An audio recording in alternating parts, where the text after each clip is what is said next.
One second, he was stealing my war logs. The next, the SEAL Tactical Response Team exploded into the room behind him, rifles raised, satellite alerts screaming, and the Admiral dropping his hard drive like it burned straight through his soul. Like he saw death itself, but I saw the truth.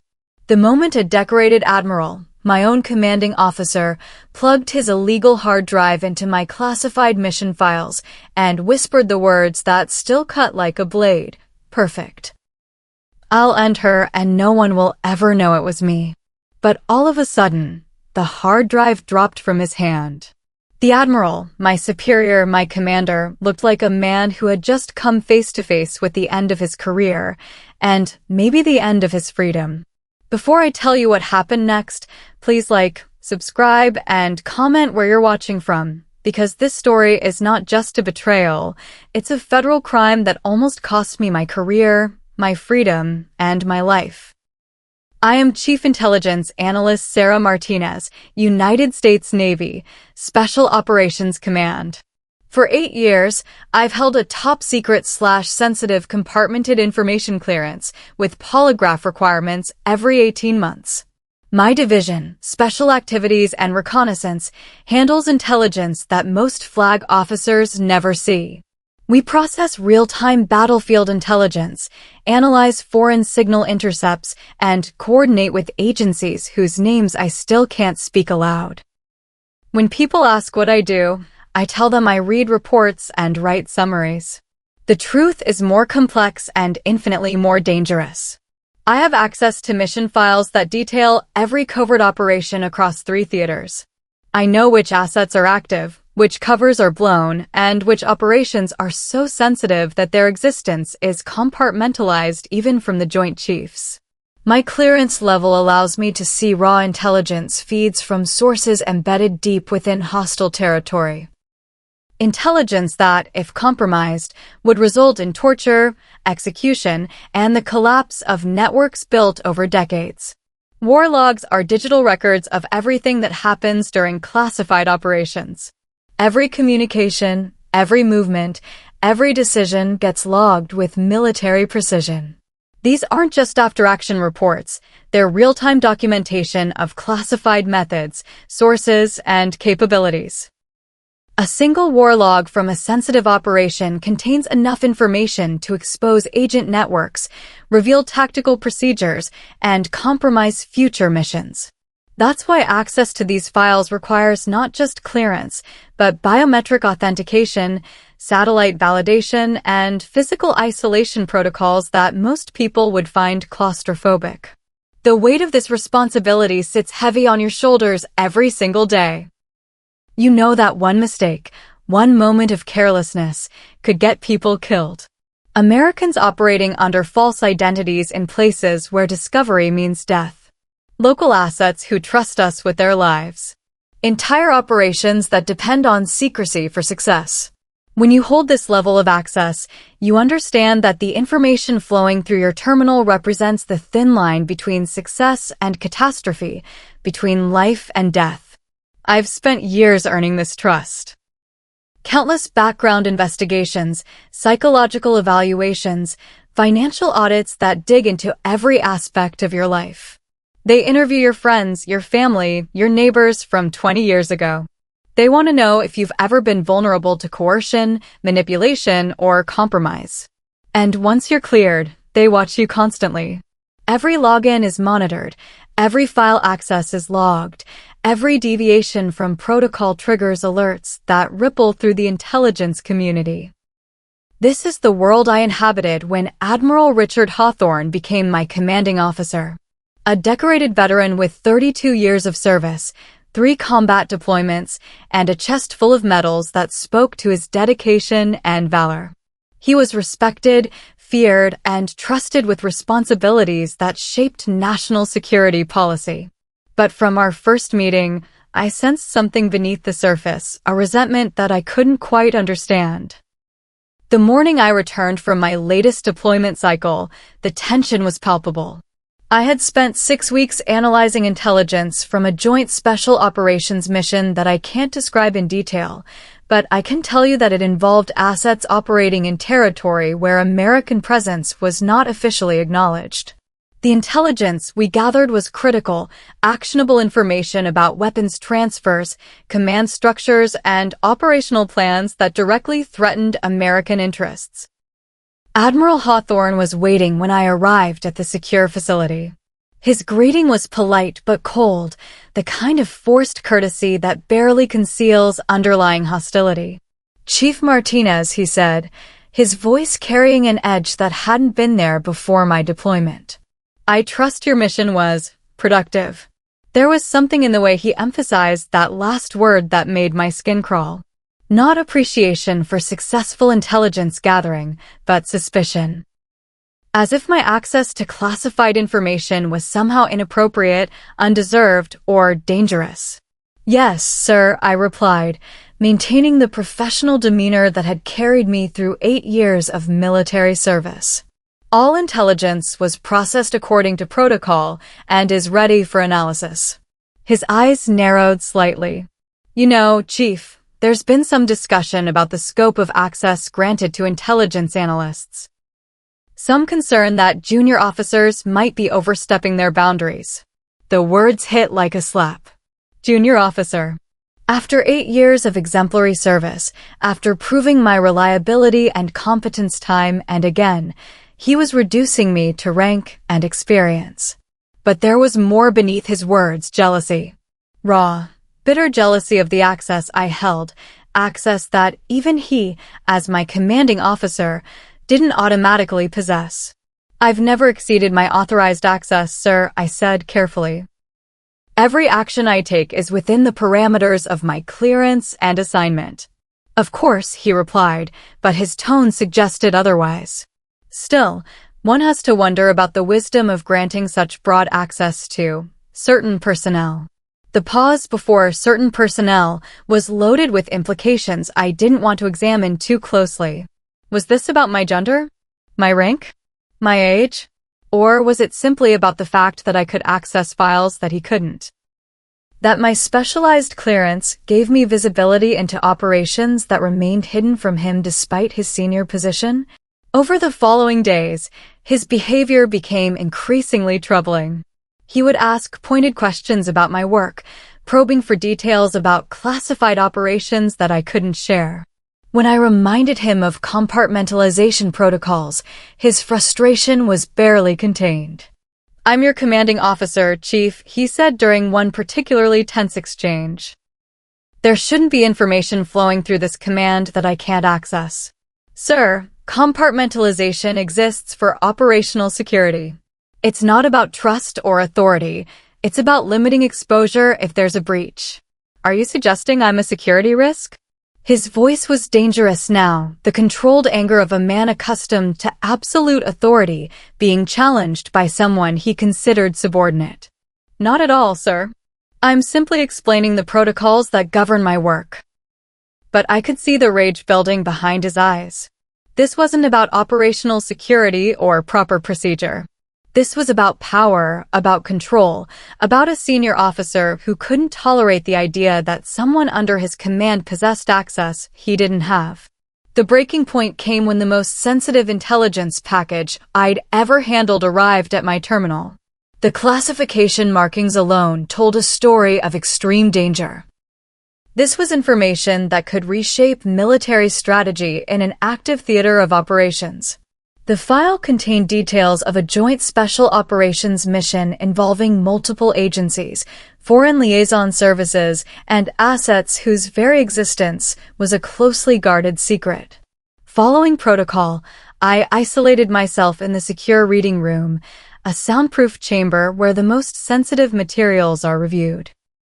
Biometric scanners verified my identity, satellite uplinks confirmed my authorization, and multiple layers of encryption protected the data from any possible compromise. The intelligence was staggering: detailed plans of enemy operations, communication intercepts that revealed critical vulnerabilities, and asset reports from sources positioned at the highest levels of hostile organizations.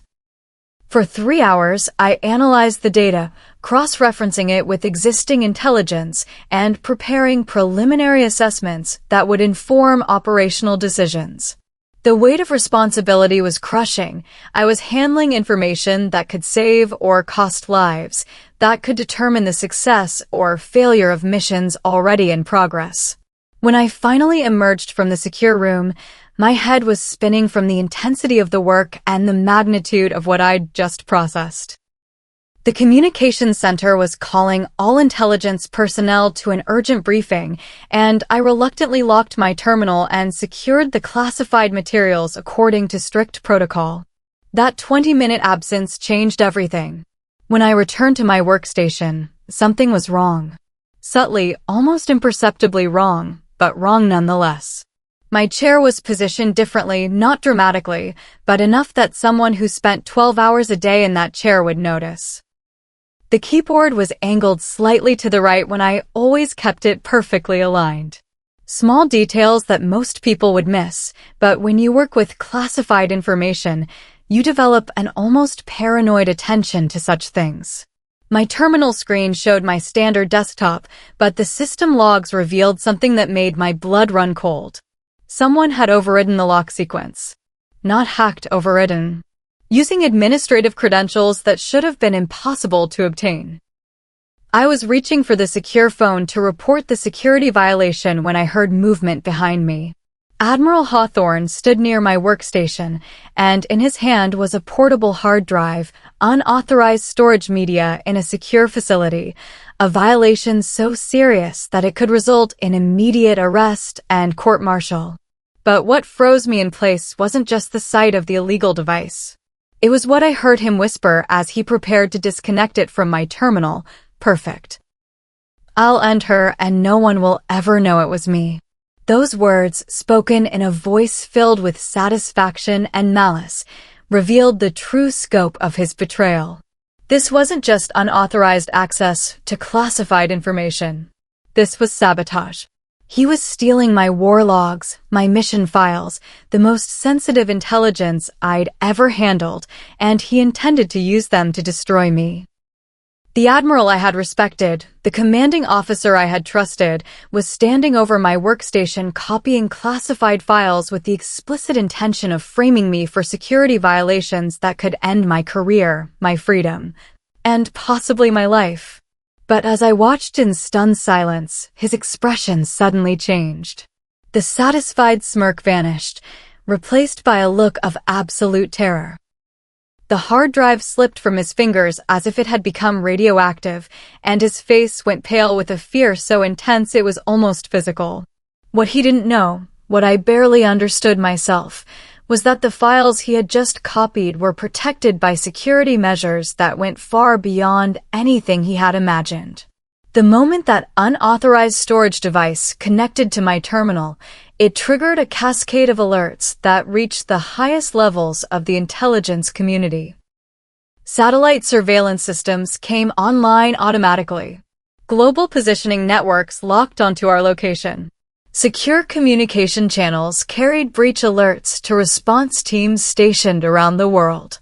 And somewhere in a bunker buried beneath the Pentagon, automated systems were already dispatching a tactical response team to our exact coordinates. The Admiral stood there holding the drive, completely unaware that he had just set in motion a sequence of events that would expose not just his theft, but a conspiracy that reached far beyond anything either of us could have imagined. The silence in the room was broken by a sound that still gives me chills when I remember it, the distant thunder of military vehicles approaching at high speed.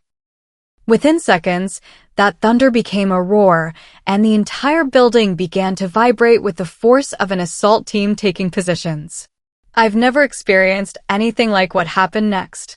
The doors to our facility exploded inward with the force of shaped charges. Tactical lights blazed through the smoke and dust, followed by the unmistakable shapes of special operations personnel moving with lethal precision. These weren't base security guards or military police. These were operators from the Navy's most elite tactical response unit, armed and equipped for confronting the most dangerous threats to national security. Federal breach. Admiral, step away from the system now. The voice that roared through the chaos carried absolute authority, the kind of command presence that stops hearts and freezes blood. Multiple laser sights converged on Admiral Hawthorne's position as operators took firing stances, their weapons trained on a man who had been, until that moment, one of the most respected officers in the United States Navy. The Admiral dropped the hard drive as if it had burst into flames. The device clattered across the floor, skidding to a stop near my feet, a small piece of black plastic and metal that represented the complete destruction of a 32-year military career. But what I'll never forget is the look on his face. This was a man who had commanded ships in combat, who had faced enemy fire without flinching, who had built his reputation on courage under pressure. But standing there with those weapons trained on him, he looked like a man who had come face to face with his own mortality and found it wanting. His eyes met mine across the chaos of the tactical response, and in that moment, I saw something that cut deeper than fear. I saw the realization that his plan had not just failed, it had backfired catastrophically. The files he thought he could steal and use to frame me had instead become the trap that exposed his own crimes. The lead operator moved forward, his weapon still trained on the Admiral. "Sir, you are being detained pending investigation of unauthorized access to classified materials. Place your hands behind your head and step away from all electronic devices." Admiral Hawthorne complied with the mechanical movements of a man in shock. As they secured him, I could see his mind racing, trying to understand how his carefully planned betrayal had turned into his own destruction. He had expected to walk away with stolen intelligence and a plan to destroy my career. Instead, he was being arrested by the most elite tactical unit in the Navy while I stood untouched. The irony was brutal and complete. The very security systems he had tried to circumvent had become the instruments of his downfall. The war logs he had attempted to steal contained safeguards he never knew existed, safeguards that turned his theft into evidence of federal crimes that would end not just his career, but potentially his freedom. As they led him away, I caught his final glance back at me. There was hatred there, yes, but also something else. A grudging recognition that he had underestimated not just the security systems, but me. The junior officer he had dismissed as unworthy of her access level had just witnessed his complete and total destruction. But my ordeal was far from over. Within minutes of the Admiral's arrest, I found myself separated from the scene and escorted to a secure briefing room where counterintelligence officers were waiting with questions that would determine whether I was a victim of his crimes or a participant in them. The lead investigator was a woman whose appearance was carefully designed to reveal nothing about her background or intentions. "Chief Martinez, we need you to walk us through everything that happened, starting from when you returned from deployment." For the next 6 hours, I provided a minute-by-minute account of every interaction with Admiral Hawthorne. They wanted to know about his questions, his behavior, his access to my workstation, and most importantly, my knowledge of his activities. The questions were precise, technical, and designed to detect any inconsistencies that might suggest complicity. What emerged during that debriefing was more disturbing than I could have imagined. Admiral Hawthorne hadn't just decided spontaneously to steal my files. He had been probing the security of classified systems for months, testing boundaries, looking for weaknesses. My workstation wasn't his first target, it was simply his most ambitious one. "The Admiral has been on our watch list for 3 months, the investigator explained. "We've been monitoring irregular access patterns, unauthorized queries, and suspicious behavior. Your files represented the most sensitive intelligence he had attempted to access." The revelation hit me like a physical blow. While I had been analyzing threats from foreign adversaries, the real threat had been sitting across from me in briefings, signing my performance evaluations, and planning my destruction.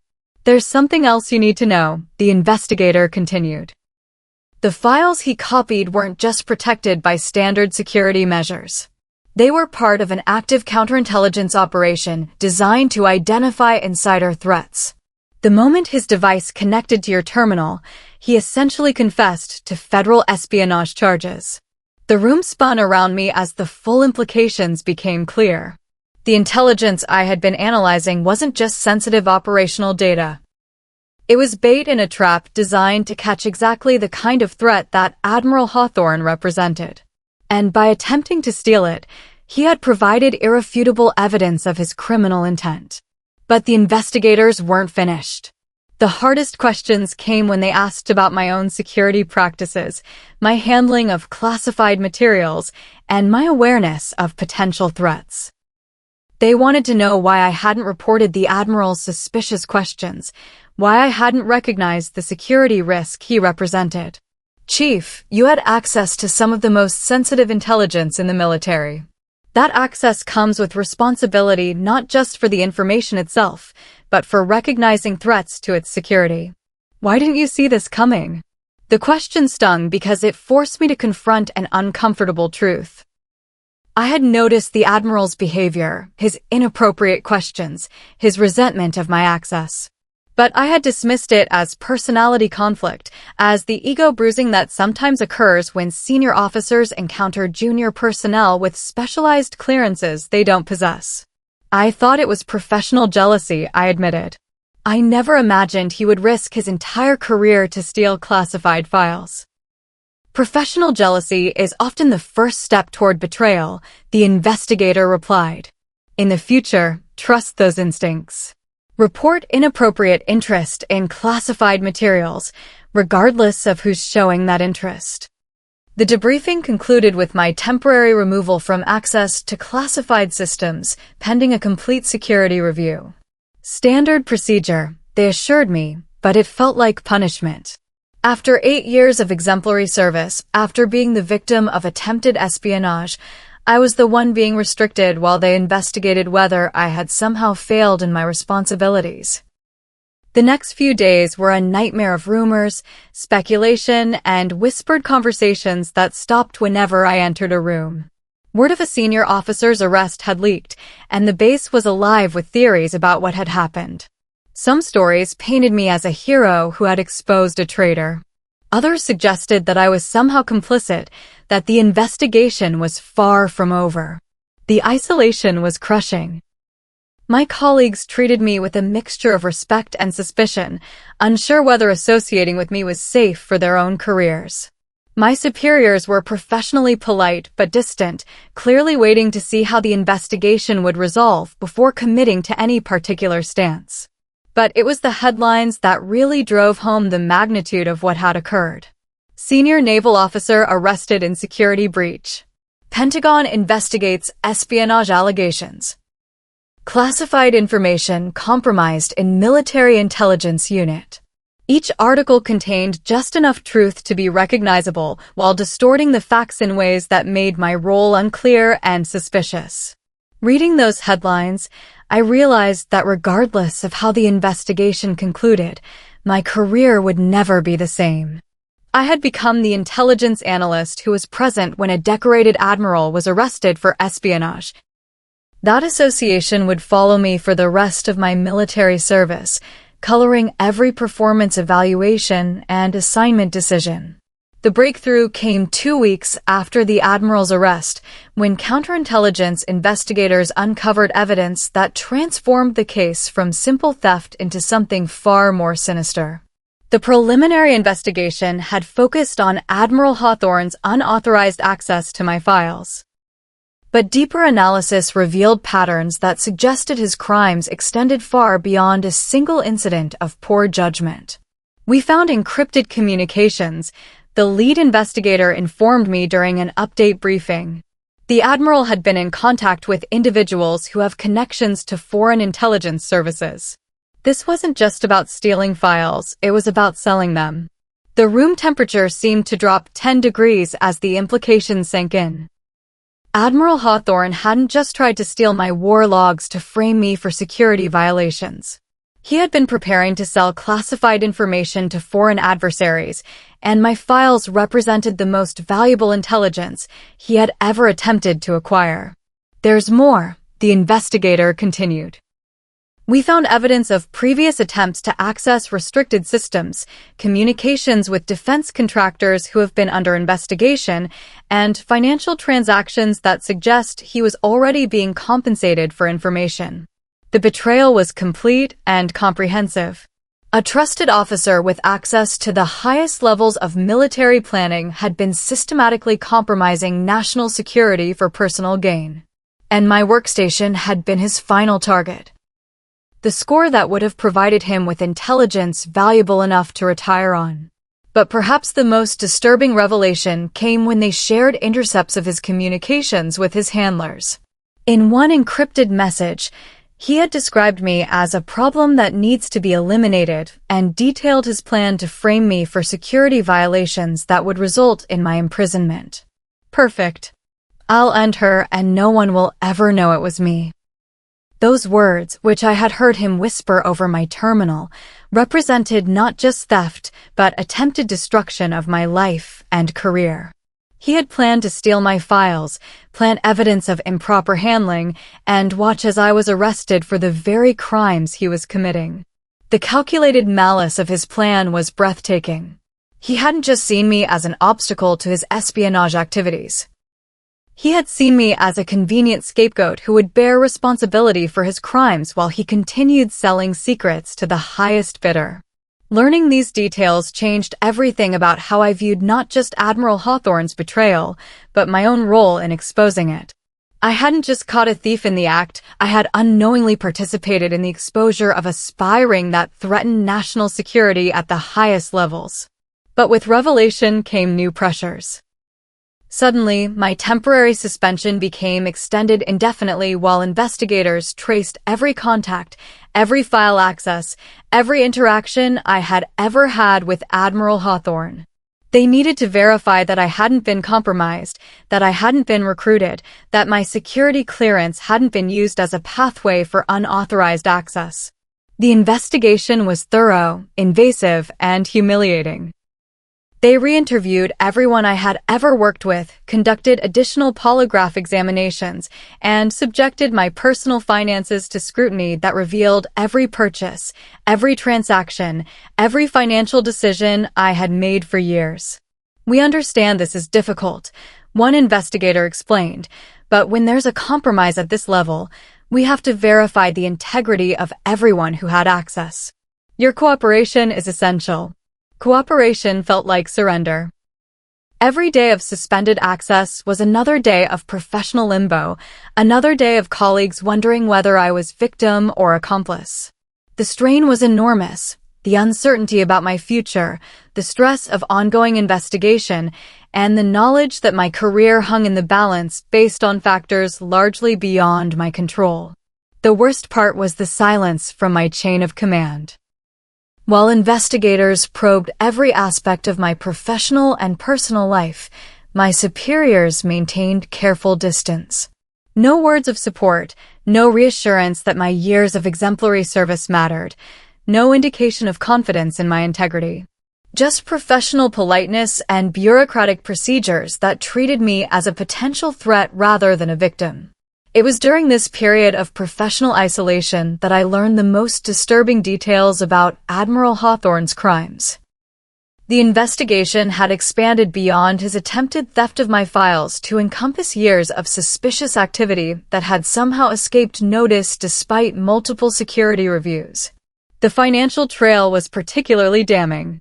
Payments from shell companies connected to foreign intelligence services, unexplained deposits that coincided with his access to sensitive operational plans, and lifestyle improvements that far exceeded his military salary. Admiral Hawthorne had been living double lives. The respected naval officer and the paid asset of hostile intelligence services. But what truly shocked me was learning about the scope of information he had already compromised. Operational plans that had been shared with foreign adversaries. Asset identities that had been exposed, forcing emergency evacuations and cover changes. Intelligence sources that had been burned, ending careers and possibly costing lives. The man I had respected as a commanding officer, the decorated veteran whose medals spoke to decades of faithful service, had been systematically betraying everything he had sworn to protect. And I had been his final target, the source of intelligence so valuable that obtaining it would have represented the crowning achievement of his espionage career. 3 months after his arrest, Admiral Hawthorne finally broke under interrogation. Faced with overwhelming evidence of his crimes and the prospect of spending the rest of his life in federal prison, he agreed to cooperate with investigators in exchange for consideration during sentencing. His confession was comprehensive and devastating. For over 5 years, he had been providing classified information to foreign intelligence services in exchange for payments that totaled nearly $2 million. He had compromised operational security, exposed intelligence sources, and betrayed the trust placed in him by every service member under his command. But even in confession, his malice toward me remained clear and unrepentant. He described his plan to frame me as a necessary sacrifice that would have protected his espionage activities while destroying someone he viewed as undeserving of her security clearance. She had access I couldn't get, he told investigators. A junior analyst with more clearance than a senior flag officer. It was insulting, and it was an opportunity. Destroying her would have eliminated a witness while providing cover for my activities. The cold calculation of his words was more devastating than any physical attack could have been. He had seen me not as a fellow service member or even as a human being, but as an obstacle to be removed and a tool to be used in service of his crimes. When investigators shared these details with me, the emotional impact was overwhelming.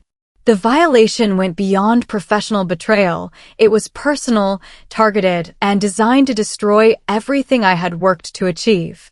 He had planned to watch me arrested, prosecuted, and imprisoned for crimes he had committed, all while he continued selling secrets to enemies of the United States. But Admiral Hawthorne's cooperation came with a price that investigators were reluctant to pay.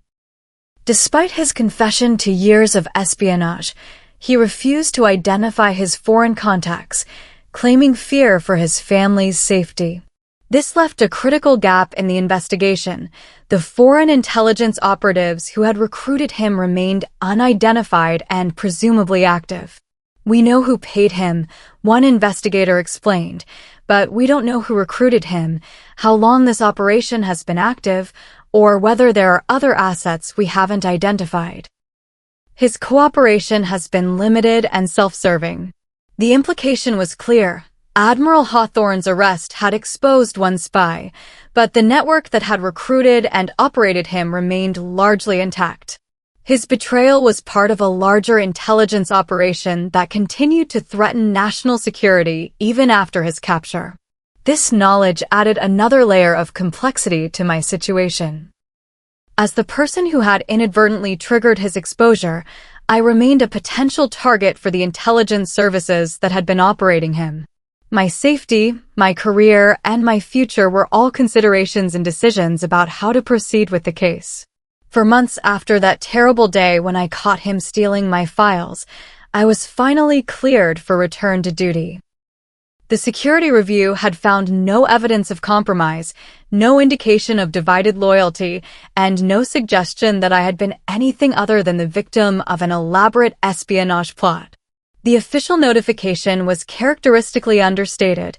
"Chief Martinez, you are hereby notified that your security clearance has been restored and you are authorized to return to full duty effective immediately." But the emotional reality of that restoration was far more complex. Yes, I had been cleared of any wrongdoing. Yes, my access to classified materials had been restored. But the experience had fundamentally changed my relationship with the intelligence community and my understanding of the threats we faced. The colleague who welcomed me back to duty was Commander Sarachin, who had been appointed as my new commanding officer following Admiral Hawthorne's arrest. Her first words to me were an acknowledgement of what I had endured and a recognition of how the investigation had affected my career. "Chief, I want you to know that your conduct throughout this investigation has been exemplary.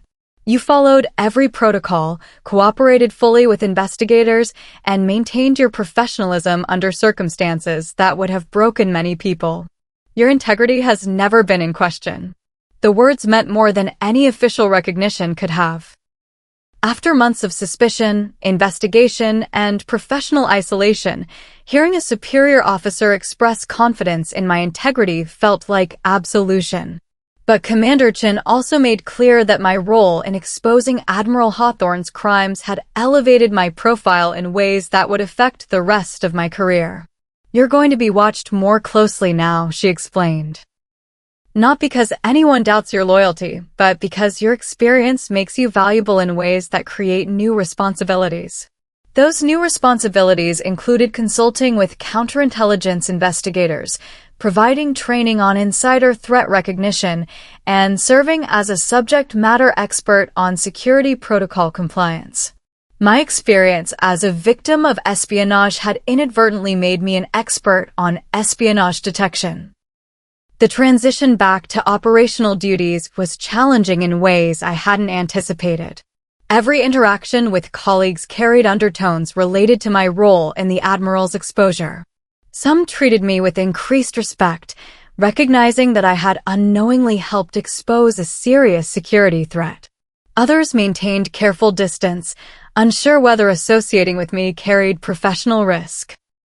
But perhaps the most difficult aspect of returning to duty was confronting the knowledge that Admiral Hawthorne's crimes had compromised operations I had worked on, sources I had helped develop, and missions I had supported through my intelligence analysis. His betrayal wasn't abstract. It had real consequences for real people engaged in dangerous work on behalf of the United States. Learning about these consequences was a form of secondary trauma that took months to process fully. Intelligence sources who had been exposed because of information he sold. Operations that had been compromised because he shared planning details. Service members who had been placed at additional risk because their enemy had advanced knowledge of their activities. The human cost of his betrayal was staggering and personal. These weren't statistics or abstract concepts. They were people whose lives had been endangered because a trusted officer had chosen money over duty, personal gain over national service. 6 months after returning to duty, I received an unexpected notification that Admiral Hawthorne had requested a meeting with me as part of his sentencing preparation. His attorney explained that he wanted to apologize for his actions and attempt to make amends for the harm he had caused. The request triggered a complex emotional response. Part of me wanted to confront him, to demand explanations for his betrayal, and to force him to acknowledge the personal cost of his crimes. But another part of me wanted nothing more to do with him, recognizing that any interaction would simply provide him with another opportunity for manipulation. After consulting with both investigators and my own counsel, I agreed to the meeting under strict security conditions. The encounter would be recorded, monitored, and limited to 30 minutes. Admiral Hawthorne would be allowed to speak, but I would have no obligation to respond. The man I met in that secure conference room bore little resemblance to the confident, arrogant officer who had attempted to steal my files. Prison had aged him dramatically, his uniform replaced by orange coveralls, his bearing diminished by the weight of his crimes and their consequences. When he spoke, his voice carried none of the authority I remembered. "Chief Martinez, I wanted you to know that I never intended for things to go as far as they did. My plan to implicate you was wrong, and I know that nothing I can say will undo the damage I've caused." The apology felt hollow and self-serving, designed more to influence his sentencing than to provide genuine remorse for his actions. But what followed was more revealing about his true motivations and the depth of his betrayal. "I was angry," he continued. "Angry that junior officers had access I couldn't get. Angry that my years of service weren't being recognized. Angry that the military was changing in ways I didn't understand or approve of. That anger made me vulnerable to approaches from people who exploited my resentment." The admission was both enlightening and infuriating. His crimes hadn't been driven by ideology or conviction, but by petty resentment and wounded pride. He had betrayed his country, endangered his fellow service members, and nearly destroyed my career because he couldn't accept that expertise mattered more than rank in the modern intelligence community. The people who recruited me knew exactly which buttons to push, he said. They offered validation, financial rewards, and a sense of importance that I felt was missing from my official duties. By the time I understood the full scope of what I was doing, I was too deep to stop. His explanation revealed the methodical nature of foreign intelligence recruitment, the careful identification of vulnerable individuals, the gradual escalation of compromise, and the psychological manipulation that transforms loyal service members into assets of hostile powers. But even in his confession, Admiral Hawthorne continued to minimize his responsibility and blame external factors for his choices. "I never wanted to hurt you personally," he claimed. "You were just in the wrong place with access to information that my handlers desperately wanted." The casual dismissal of his plan to destroy my life as mere collateral damage was perhaps the most revealing aspect of his statement. Even facing federal prison, even acknowledging his crimes, he couldn't bring himself to accept full responsibility for the calculated malice of his actions. When the 30-minute meeting concluded, I felt no sense of closure or satisfaction. His apology had been superficial, his explanations had been self-serving, and his attempt at reconciliation had felt more like manipulation than genuine remorse. The man who had betrayed his country and tried to destroy my career remained fundamentally unchanged, still focused on minimizing his culpability rather than accepting the full weight of his actions. Admiral Hawthorne was eventually sentenced to 25 years in federal prison for espionage, conspiracy, and violations of the Espionage Act. The sentence was severe but appropriate, reflecting not just his crimes, but his continued refusal to provide full cooperation with investigators attempting to identify and disrupt the foreign intelligence network that had operated him. At his sentencing hearing, the judge's words captured the magnitude of his betrayal. "Admiral Hawthorne, you held positions of sacred trust and wielded authority that could affect the lives and safety of thousands of service members. Your betrayal of that trust has compromised national security, endangered intelligence assets, and demonstrated a level of selfish disregard for duty that demands the severest possible punishment." The judge also acknowledged my role in his exposure, noting that my adherence to security protocols had prevented even greater damage to national security. Chief Martinez's professional conduct and integrity prevented what could have been one of the most damaging intelligence compromises in recent military history. But recognition of my role came with sobering reminders about the ongoing threat posed by his intelligence handlers.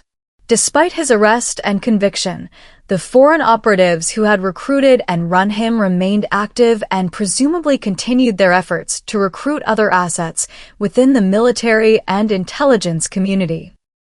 This case represents one success in an ongoing counterintelligence effort, investigators explained in their final briefing. Admiral Hawthorne was a valuable asset for hostile intelligence services, but he was not their only asset. His exposure has damaged their operations, but has not eliminated the threat they represent. The knowledge that his arrest had disrupted but not destroyed a foreign intelligence operation affecting the military meant that vigilance remained essential. Every security protocol, every threat assessment, every anomaly detection system existed to prevent the recruitment of the next Admiral Hawthorne. 2 years after his arrest, I received promotion to Senior Chief Petty Officer, a recognition of both my professional competence and my role in exposing one of the most serious security breaches in recent Navy history. The promotion ceremony was attended by senior officers who praised my dedication to duty and my integrity under pressure. But what meant more than official recognition was the quiet respect of my colleagues, people who understood the professional and personal cost of being involved in such a high-profile security incident. Their trust represented validation that my reputation had not just survived the investigation, but had been enhanced by my conduct throughout the ordeal. Commander Chin, in her promotion remarks, captured the complex legacy of my experience. Senior Chief Martinez represents the best traditions of Navy intelligence, technical expertise, unwavering integrity, and the moral courage to do what's right regardless of personal cost. Her actions remind us that security is everyone's responsibility and that vigilance must never be compromised by considerations of rank, position, or convenience. As I reflect on everything that happened, from that moment when I caught Admiral Hawthorne stealing my files to the ongoing counterintelligence operations that continue to this day, several truths have become clear to me. First, the threats we face from foreign intelligence services are more sophisticated and persistent than most people understand. The recruitment of Admiral Hawthorne wasn't accidental. It was the result of careful targeting, methodical exploitation of personal vulnerabilities, and patient development of a valuable asset over years of contact and compromise. Second, the security protocols that govern classified information exist for reasons that go far beyond bureaucratic compliance. Every authentication requirement, every access control, every monitoring system represents lessons learned from previous compromises and failures. When those protocols are followed faithfully, they work, but only if everyone, regardless of rank or position, adheres to them completely. Third, the personal cost of being involved in a major security incident extends far beyond the immediate investigation and resolution. The experience changes how you view colleagues, how you assess threats, and how you understand your responsibilities as someone entrusted with classified information. But perhaps the most important lesson is that betrayal in the intelligence community carries consequences that extend far beyond the immediate participants. Admiral Hawthorne's crimes didn't just affect me. They endangered intelligence sources, compromised ongoing operations, and forced the expenditure of enormous resources to assess and contain the damage he caused. Every time I access classified information now, I'm reminded of the weight of that responsibility and the vigilance required to protect it. Every colleague I work with, every superior I report to, every subordinate I supervise represents both a potential asset and a potential risk that must be assessed and managed with professional confidence and personal integrity. The anger I feel toward Admiral Hawthorne hasn't diminished over time. If anything, it has deepened as I've come to understand the full scope of his betrayal and its consequences. He didn't just steal files or compromise operations. He violated the fundamental trust that makes the intelligence community possible. But that anger has been tempered by pride in having played a role in his exposure and in continuing to serve with distinction despite the challenges his crimes created for my career. The security protocols I followed faithfully prevented what could have been catastrophic damage to national security, and my cooperation with investigators helped ensure that justice was served. The foreign intelligence services that recruited and operated Admiral Hawthorne are still active, still seeking to recruit assets within the military and intelligence community, still probing for weaknesses they can exploit. Every day, counterintelligence professionals work to identify and neutralize these threats, relying on the vigilance and integrity of people like me to report suspicious activity and maintain security protocols. In that sense, Admiral Hawthorne's betrayal serves as both a warning and a reminder. The warning is that threats to national security often come from within. From trusted insiders who choose personal gain over duty, who allow resentment and vulnerability to override loyalty and integrity. The reminder is that security is everyone's responsibility and that the price of freedom is indeed eternal vigilance. When people ask me about my experience, about what it was like to catch a spy in the act, I tell them that it wasn't heroic or dramatic. It was simply the result of following proper procedures and trusting the security systems designed to protect classified information. But the emotional reality is more complex and more painful. Being betrayed by a superior officer, being investigated as a potential accomplice, being professionally isolated while your integrity is questioned, these experiences leave scars that don't heal completely.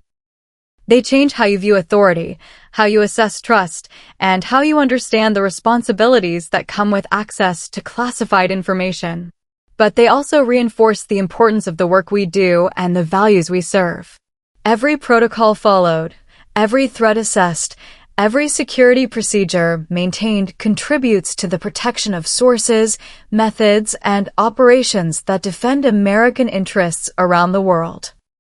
The war logs Admiral Hawthorne tried to steal contained information that could have cost lives if it had been compromised. The intelligence sources he exposed through his previous crimes represent real people whose safety depends on the integrity of those entrusted with their identities and locations. Understanding these human consequences transforms security from an abstract responsibility into a personal obligation. Every day that I access classified information, I'm reminded that the data flowing across my screen represents the work of people who risk everything to provide intelligence that protects American interests and American lives.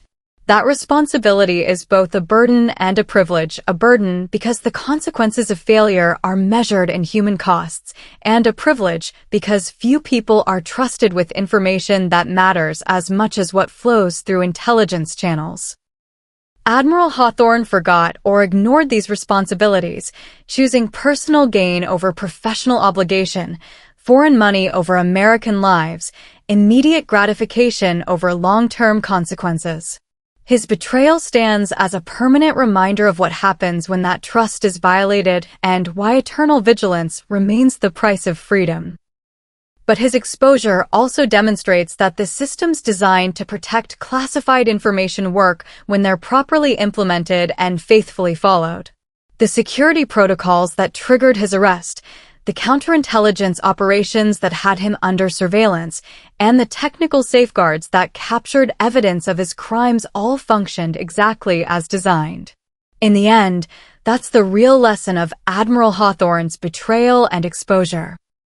Security isn't just about technology or procedures. It's about people who choose to do the right thing even when it's difficult, who follow protocols even when they're inconvenient, who report suspicious activity even when it involves people they respect or fear. The men and women who serve in the intelligence community understand that the price of access to classified information is constant vigilance, unwavering integrity, and the moral courage to choose duty over personal interest. Admiral Hawthorne's crimes remind us why these values matter, and his punishment demonstrates that betrayal carries consequences that extend far beyond immediate personal gain. As I continue my service in Navy intelligence, I carry with me the lessons learned from his betrayal and the knowledge that security is not just a professional responsibility, but a personal obligation to the men and women who depend on the integrity of those entrusted with their safety and success. Every day brings new intelligence to analyze, new threats to assess, and new responsibilities to meet with the same integrity and vigilance that exposed Admiral Hawthorne's crimes and continues to protect American interests around the world. That work continues, and it matters more than any individual betrayal or any personal cost associated with maintaining the security that mission requires. The story doesn't end with Admiral Hawthorne's conviction or my return to duty. It continues every day that intelligence professionals choose integrity over compromise, duty over personal gain, and service over self-interest. In that choice lies both the challenge and the honor of serving in the intelligence community, protecting the classified information that protects American lives and interests around the world.